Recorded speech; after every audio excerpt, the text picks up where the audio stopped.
lan ingkang sepasin wah sepisan kemarin kula ngaturaken sembah sumangga memang bekti kula kunjuk ndungkap angka kalih malih menapa sowan kula menika mboten saking pikajengan kula piyambak cokat ceket kula ringkes rembakipun supados samangke Gusti kula ingkang Sri Ndrawati enggal priksa menapa to sababipun dene kula keraya-raya kedarang-darang sowan wonten Negari Ndrawati? Apa dikongkon bapakmu sanes?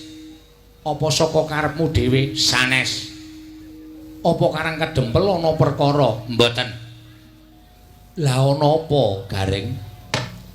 Kula mboten dipun kongkon bapak, kula mboten dipun kongkon kalih napa jenenge kulawargane Semar, bojo kula ya ora. Ning mugi andadosna kawuningan. Sampun wonten setunggal candra menika, Petruk menika opname. Lho. Petruk apa kuwi mau? Opname. Opname iki apa? Sakit. Lara ngono wae. Nggih. Sakit. Lara apa Petruk? Wah, wis mboten ngerti. Dipresake nang dokter ya ora dingerteni penyakite. Digawa tengken dukun ya ora mari-mari, dirawuhke para brahmana sewa sugata menyang para nimpuna para pinasis supaya maluyaken Petruk kantong bolong ya ora mari. Monggo Petruk niku meneng ngeteng-ngeteng teng amben ora obah ora napa-napa. Matane kedap-kedip nyawang usuk.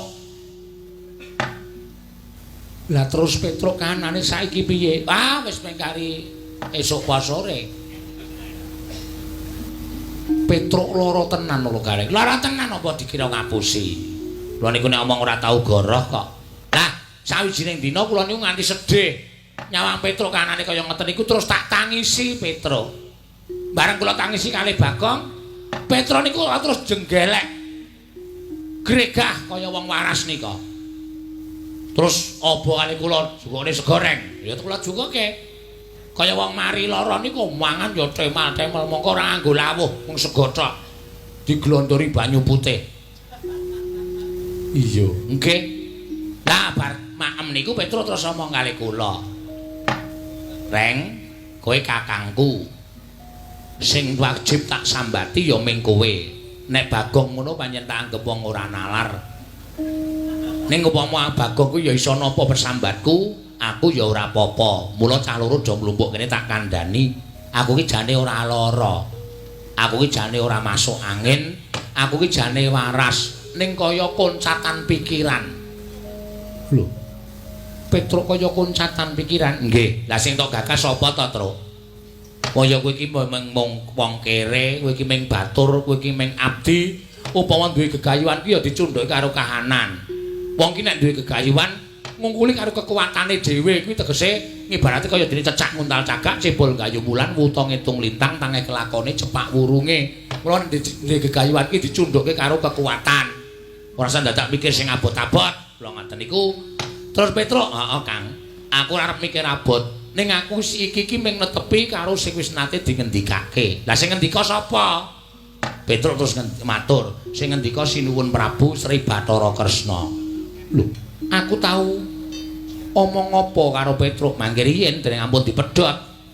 Crita kula dereng rampung. Apa Sinuwun Prabu Ndara Kresna tau tate ngendika karo kowe? Tau. Jaman apa? Jaman nalika semana ilanging pustaka Jamus Klimasada dicolong Dewi Mustakaweni.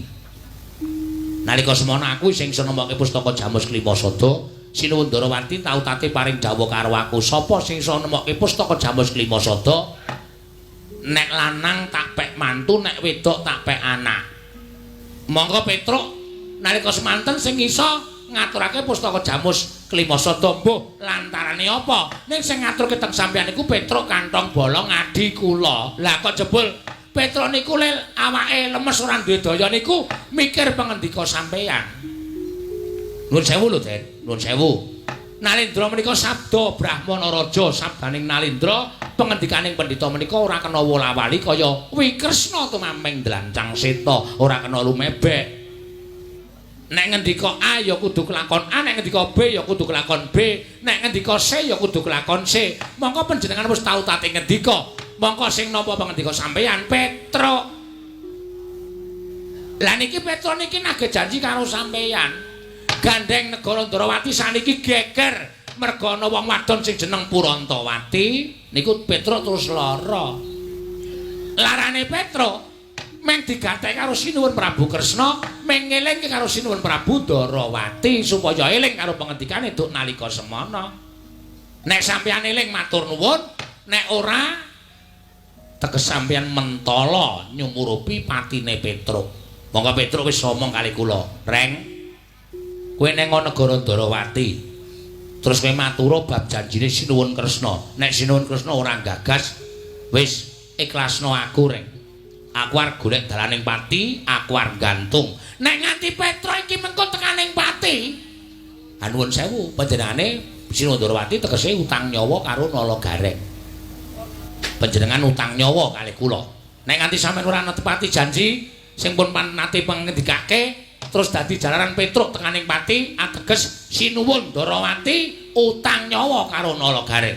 Tantri maning Nalagareng arep awak kula kaya ngeten niku, arep awak kula tangan kula cekot, sikil kula becik, mata kula kira. Ning nek kula bumi angus negara Ndrawati ora nganti telung kedheping netra, mesti kula sing kobong. Piye to Reng le sumbar iki ora? Bumi angus negara Ndrawati kok mesti kula sing kobong. Kene iki ngrungokke tenanane le omong mencla-mencle.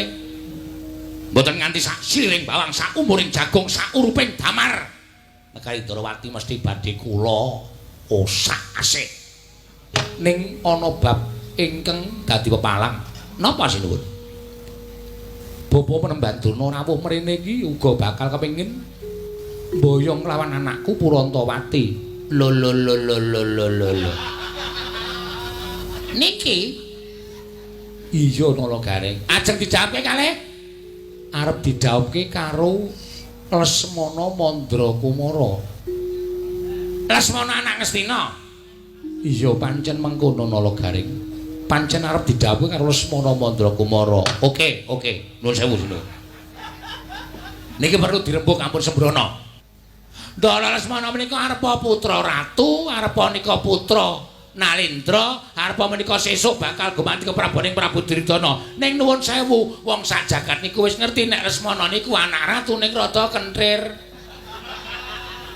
Napa sampeyan mentala? Putra-putri sampeyan sing ayu wis tiyang warna. Lah kok didhawuh karo wong lanang sing rada kentrir. Ya bener, Lesmana menika sugih bondo bandu, persasat kadonyane seprapat jagat diuja karo wong tuane. Ning nuwun sewu, apa ya kabagyaning batin menika saged sinanding nek nyanding wong lanang. Bojo sing nuwun sewu uteke ora genep. Kabagyaning wong urip menika boten ukuran akeh brana picis. Malah kadang kala wong sing ngokehan brana picis, wong sing sugih, wong sing duwe derajat pangkat niku janjane pendak dina tanggungane utang miliaran. Mula akeh wong sing sugih, akeh wong sing duwe pangkat prajat, akeh sing duwe kelungguhan niku adane penyakite mesti stroke. Ora iso ngapa-ngapa, perot terus mudar. Ning kula nuwun sewu, Petra nika wongean, ora duwe tanggungan apa-apa, urip sak madya, mangan sego dipangan karo jangan ya dilakoni, ngombe wedang putih ya dilakoni. Ning ora doyak-oyak utang, ora doyak-oyak tanggungan. Mula uripe ayem. Wong uripe ayem niku awake lemu. Panjen. Nek sampeyan maringake dhateng Sinuwun Prabu Duryudana monggo ora apa-apa. Arepa ing putra menika Saba utawi lenggah wonten ing negara Ngastina, lungguh kursi apik, nganggo gelang nganti ting krompiang, nganggo jarik ibarate blebekan mas. Ning nek atine rekoso saya kuru putra panjenengan gerah. Ning nek karo Petruk niku urip teng desa, wong desa niku uripe tentrem, ora berisik. Mangan bakwan, nyemplung ning kebon lombok. Bakwane 3, lomboke 40. Lho napa ora glelek? Wah Petruk niku sawahe jembar kok. Parine lemu-lemu kok. Susune jembar-jembar. Mula kula nuwun sewu nek panjenengan menggarekake bab brana picis diparingke kali Begawan Durna ning batin lara. Nek sampeyan ngrembak perkara kabagyaning lahir batin nggih mang paringke Petruk. Nuwun sewu lho sinuwun. Kabagyaning lahir batin menika mor misah. tegese mara misah piye? Menika mboten saged dipun dadosaken setunggal. Upama isa didadekke setunggal, menika mung pepethinganing titah. Kabagyaning lair menika mboten saged sumandhing kalian kabagyaning batin tegesipun kabagyaning lair numpuk brana picis ning kabagyaning batin ora sumandhing. Ning kok sok baline duwe kabagyan batin mesti kabagyaning lair bakal sumandhing. Niku sing disebut mara misah. Mengkono nala gareng nggih. Ning nggih gumantung panjenengan. Monggo mawon. Badhe dipun paringaken Begawan Durna monggo, paringke kula monggo, paringke Begawan Durna entuk wong sugih ning Kentrir monggo. Paringke nala gareng netepi dhateng perjanji panjenengan wis lepas saka perjanji. Tur dasare ingkang putra didhawuh karo adhi kula Petruk arep ora patek sugih ning ya kok seneng atine niku pilihan angel sinuwun angel 3.000 angel kula percaya panjenengan wis dimingi-mingi werna-werna karo Begawan Durna mula ora iso omong apa-apa nek pancen dipun paringi Begawan Durna monggo mboten napa-napa kula tak bali tak ngrukti kunarepane Petruk cetha tekaning pati nglalu mergo ora kelakon dawuh karo putramu mboten napa-napa kula kelangan ati mboten napa-napa niku wis dadi resiko kula ning kula ancam sampean kula ancam Petro nganti nglalu mati ora jawab karo anakmu oh tenan yakin sumpah bumi langit dadi seksi kula seksekke keblat papat segara gunung isine ngrene